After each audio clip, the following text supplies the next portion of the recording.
I'm hearing the Trump campaign is most concerned about Wisconsin or Michigan. Is that your impression as well, and why?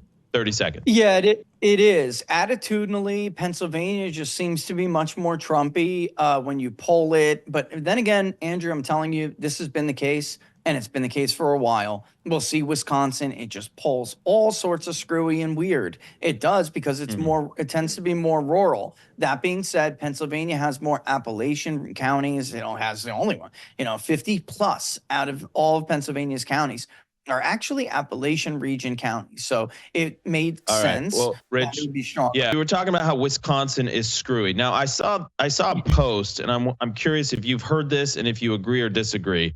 I read a post that showed a correlation, weirdly, between Nevada and Wisconsin, that they tend to go together.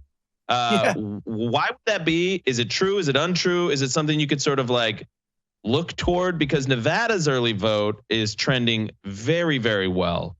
So maybe that's a harbinger of good things to come for Republicans. Look, I mean, sometimes we can find these weird correlations. One of them that I love to tell people about is Duval County, Florida, trends very much in line with the entire state of Georgia. It's very weird, but we find these patterns. Wisconsin it does have a good share of Catholics in it, as does Nevada, which is a big deal. We talked about this on the show earlier today on my show. Trump's lead with Catholics, no candidate, period, not Republican, no candidate has ever lost with this advantage among Catholic voters. By the way, as we were speaking, Quinnipiac released their final poll in Pennsylvania. It's Trump +2. So it's like all these left-wing pollsters. What do you think of Quinnipiac?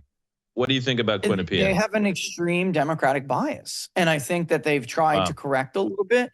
But they did decent. I mean, look, they missed every battleground state in 16 and 20.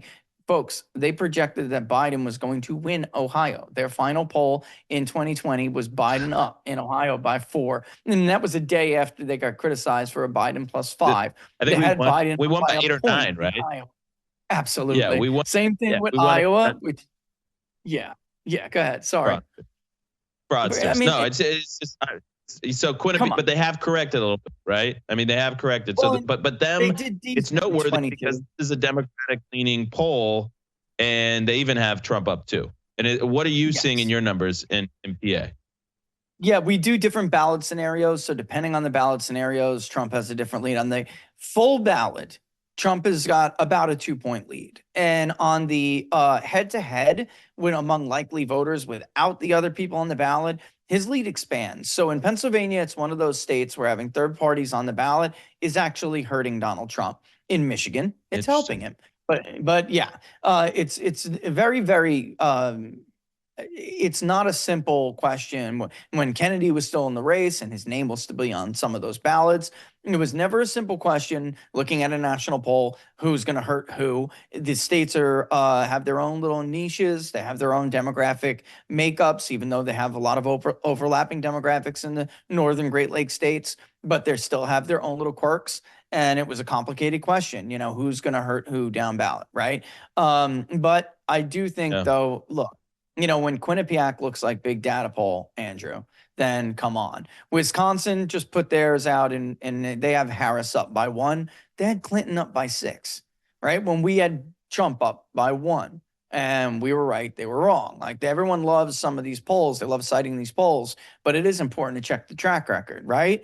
Biden was grossly overstated in Wisconsin in 2020. So it's like, you just got to kind of ignore some of the top lines about what the pollster thinks the voter's going to do. And I hate to say this, but I think this is true this year. There's a lot of hurting, right? There's a lot of hurting going on. And there's a lot of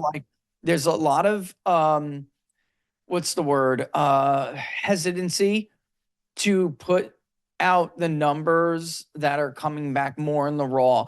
The safer bet is to give Harris maybe a tiny marginal edge. This way, if you're wrong and Trump sweeps those 3 states, or any of those states that you have her up in, you could say, well, we weren't really right. See, it was close and we were in the sampling error. That is happening. It's happening everywhere. And I hate to say it and call it out because, I don't like criticizing anybody, but it's true. Well, of course. Well, you do like, if his name is Nate Silver, you like criticize.